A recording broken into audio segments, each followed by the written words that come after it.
Soul Garden.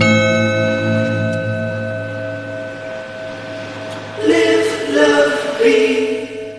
Good morning from my smartphone to yours. I'm Castin Love from Fisherman's Wharf in San Francisco, California. And this is your Thursday Namaste Today.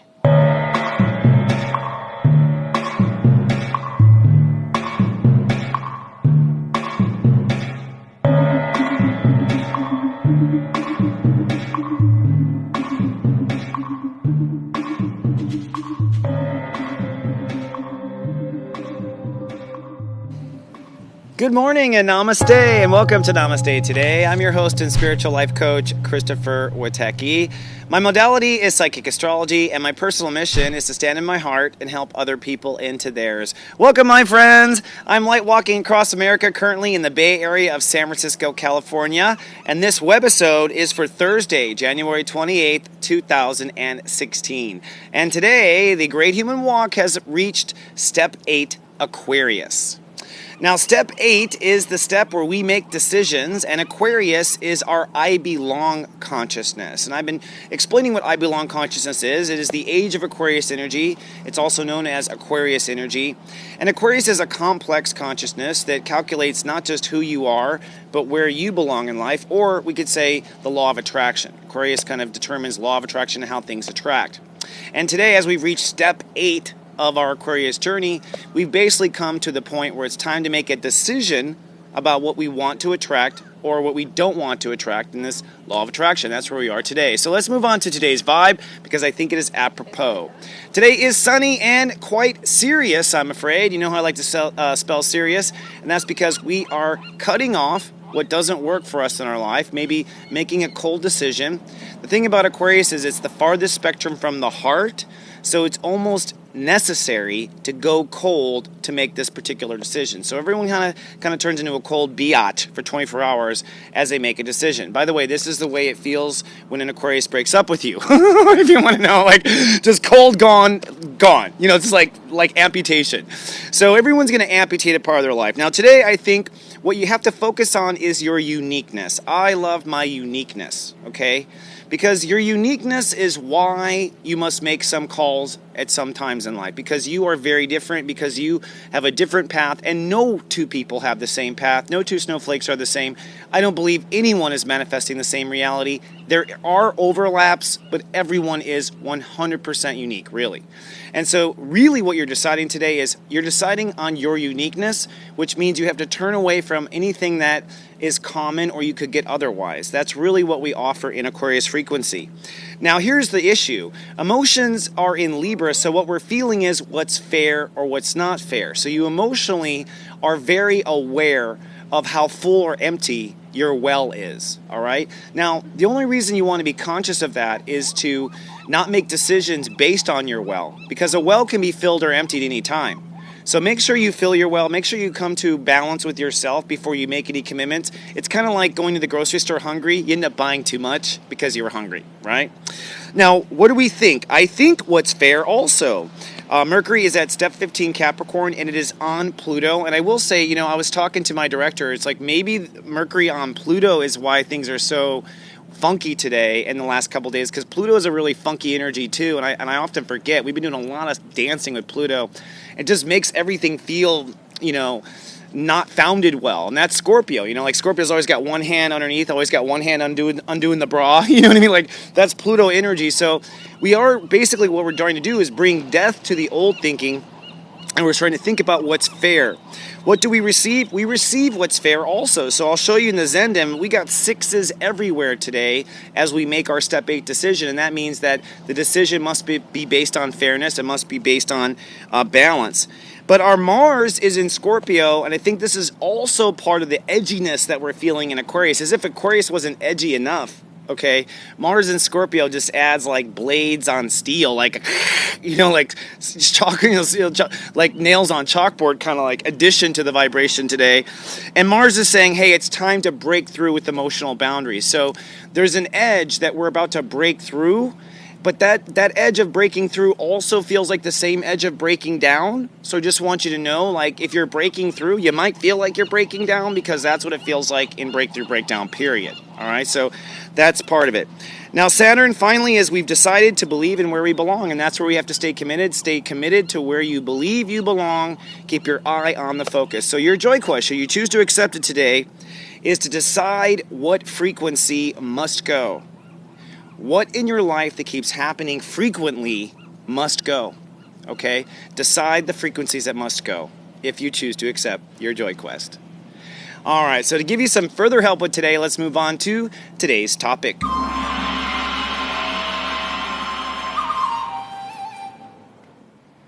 Today's topic is being conservative equals being afraid. And this comes after a lot of analysis of my own as far as what is the best approach to the universe, and basically it looks like in the United States anyways, we have, and in a human race, we've pretty much settled into two camps. There is always a conservative camp and there's always a liberal camp. Now, looking at the nature of the universe, I have to say, as a Sensei to Serious Joy, as a person who has one motive and one motive only, and that is for everyone to live in serious joy in their heart. I want everyone on earth to be happy, not anyone to be left behind. If we're to do that, then I find that being conservative means you're being afraid. And this is because of the idea that we would hold together something as a constant. Forget your politics, forget who you vote for, despite the fact that I'm wearing a t-shirt today, because I think maybe this inspired it too, but I'm just helping out Bernie here in the race. But at the end of the day, you're either looking to conserve certain things we have done, or you're looking to change things. Now, in my perspective of the universe, there's one thing that modern science and quantum mechanics has taught us, and that is that the universe is constantly expanding, and not just expanding, but at an accelerating rate. All right? So in other words, the nature of our universe, scientifically proven, is always expanding and changing. That's the nature of our universe. So you have to ask yourself, is the good human model to live by to try to restrict that expansion, to try to hold it back, to try to keep things intact as the entire universe is expanding? Or is it a better philosophy for us to learn how to adapt to change, to adapt to the growth, and be progressive? My opinion is we need to be progressive. But one thing I know is regardless of whether you are conservative or progressive, what really is at the core of you is whether or not you can handle the fears underneath the change. That really, people who are open to change are people who are readily able to face their fears. People who are readily able to face the unknown. And most importantly, people who can self-soothe and self-nurture when the world seems uncertain. So I think a lot of the Trump phenomena, for instance, is a lot of people in a lot of fear, and I think Trump is fear-mongering there and stirring up the fear. The point here is that we move forward learning how to make choices based on having already calmed down our fear, not making choices out of fear. That's really what I want to go here. And if you're trying to keep things, if you're voting in your heart and in your life to keep things conserved the way they were, eventually, I'm just saying, the universe will shake it apart. Now, I will flip to the other side of conservatism and say that I do believe in conservatism. And before I explain the difference, let me pose to you the 5 o'clock question. 5 o'clock question number 1. Do you want to be the front runner in life, or do you want to be the guarantee? Do you want to be the front runner in life, or do you want to be the guarantee? And the follow-up question is, what policy must you be conservative on to guarantee? Now, here's what I'll answer. Do I want to be the front runner, or do I want to be the guarantee? Well, honestly, this comes down from the idea that if you're conservative, in other words, if you wait to make sure it's always safe and hold back, then you pretty much are going to always go with the guarantee. You're not going to be someone who's taking a risk. You're going to go with the guarantee in life. And I have to say, really, I'm a mixed bag. I go with the guarantee sometimes, and sometimes I try to be the front runner. But at the end of the day, I've decided that I want to be the front runner. which makes me realize that there's no guarantee. Okay, like that's what it comes down to. The reason why I bring all this up to you today is because we're in a step 8 day of Aquarius where a lot of people are deciding to change frequencies, to change what they frequent, to change where they belong. Okay, but underneath the core of whether or not you're going to make that change is really this question: whether or not you are afraid or not to deal with it, and whether or not you want to be a front runner or whether or not you want to be conservative. Being a front runner means you get to kind of make up your own rules once you arrive. Conservative means you've arrived to someone else's party, but there's no risk. Each has its value. But I think in our life right now, with the age of Aquarius upon us, and with some of us on this planet here to inspire the age to come about at this time, I would argue that if you were born and you feel like you were meant to be a front runner, then everything I know in the universe and the planet says it's time to be that front runner. Which means if you choose to be the front runner, there will be no guarantee. All right? It also means that if you choose to be a front runner right now and walk in the light and be a leader, it means that you will have to be good at nurturing your feelings and you'll have to be good at confronting fear. But what that will be is turn you into a leader, turn you into someone who is leading the pack. And I will be here with you to help you lead yourself in that way. Now, the flip side of this is if you're conservative and you're a person that wants to hold out, let me benefit with this one little suggestion. I think conservatism is very important when it comes to our approaches to life. I think we should be very conservative to certain policies. We should be very conservative to certain ethics. For instance, we should always value love and equal human treatment regardless. And I think we should be conservative about always valuing love. So my opinion is, really, it's what God always does. Everybody is right. It's just we might not be focusing on the right thing. In other words, I think conservatives are meant to be here and be conservative because they keep us from going too far, but I think they need to be conservative about policy and not final detail.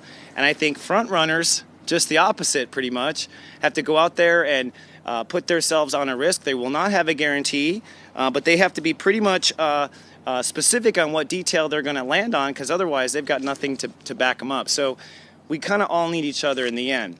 Either way, today, in the next 24 hours, you're likely making a choice that will either put you on the conservative side of the human transition or as a front runner. Either way, I want you to know I love you and I'm with you. Let's move on to the Zen Den.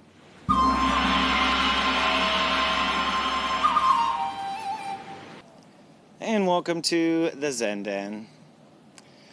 I first invite you to take 3 breaths with me and enjoy the bay behind me. You can hear the birds and you can totally hear the waves. And I have to say, one thing about San Francisco, it totally pulls you into your Zen. Like, it's really hard to do anything. You're really, really cozy. So let's take 3 breaths, shall we?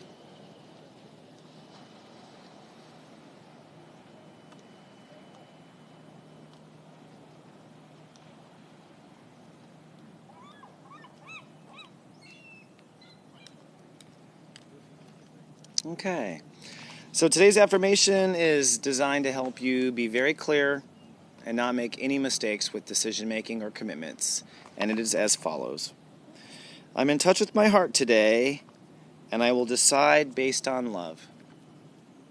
I'm in touch with my heart today, and I will decide based on love. So super simple. Whatever decisions you make in the next 36 hours, if your heart doesn't love the decision, if it doesn't make you happy in your heart, it's not the right decision. The right decision always makes you happy in your heart. Now, this is what I was talking about earlier.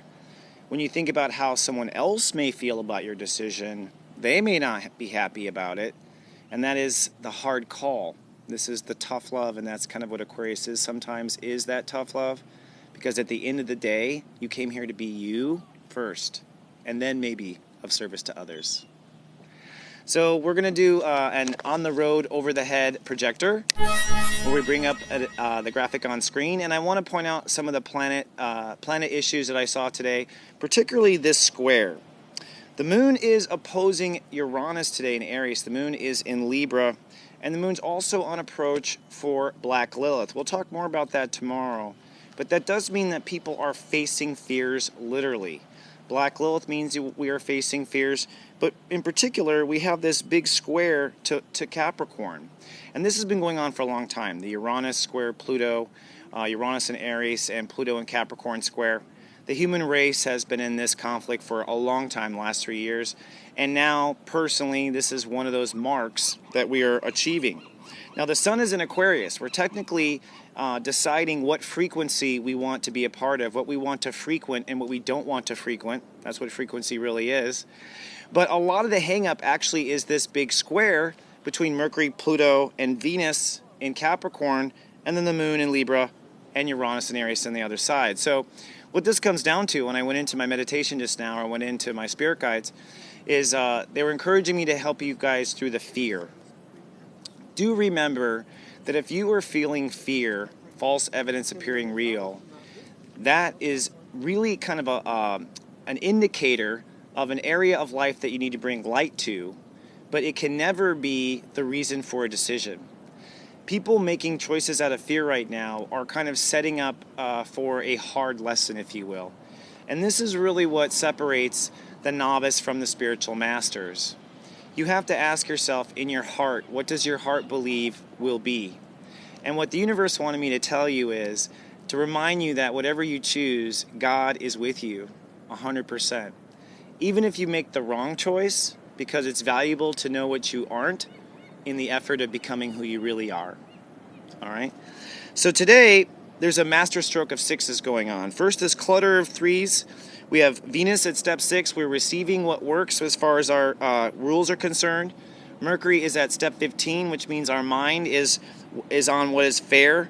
And Pluto has just shifted to step 16. This is gigantic. And what this means is the final line now is based on what we love and what is fair, 6. Okay? It has been what our heart wanted, which was 15. But now, as of today, it is 16, which means boundaries are now based on what is fair and what works. So, I can't say it enough, the universe is behind you to choose what's fair and what works.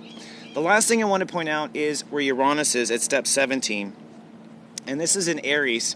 And the reason why this is a big deal today is because I think a lot of the tug-of-war people are feeling is between what's fair with the moon in Libra and also what's right for them in Aries.